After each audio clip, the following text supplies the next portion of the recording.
या ठिकाणी ना बघा थोडंसं ग्रास जे होतं ते उरलेलं होतं, भिंतीला पूर्ण लावून झालं, परंतु म्हटलं थोडंसं काही उरलेलं असलं तर स्त्रिया कशा आहे त्याचा कुठे ना कुठे काही ना काही उपयोग हा करतच असतात.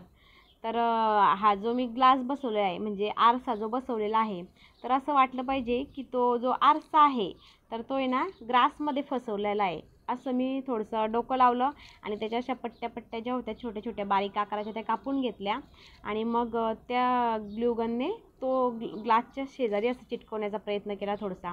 असं वाटलं थोडंसं ग्रास पडलेलं आहे, उगाच कशाला इकडे तिकडे वाया जाऊ द्यायचं. तर ऑलरेडी त्यांच्याकडूनच जे ग्रास बसवायला आले होते त्यांच्याकडूनच आम्ही तो फेमिक्विक जो असतो ग्लूगन काय होतं ते घेतला आणि घरीच थोडासा प्रयत्न करून बघितला. तर 2 जे ग्लास आहे तर दोघं साईडला थोडं थोडं लावला मी. समोरचा जो आहे तर बघा असं केलेलं आहे, छोटंसं वरती नाव टाकलं आणि हा जो ग्लास आहे तर तो ग्लासवर ते ग्रास असं हे केलं आहे बघा. असं वाटतं आहे की तो ग्लास जो आहे तर तो आहे ना याच्यातच बसवलेला आहे, ग्रासमध्ये फिट केलेला आहे व त्याला असं वाटतं समोरून. अशा प्रकारे ते उरलेलं जे ग्रास होतं ना तर त्याचा यूज केलेला आहे बघा.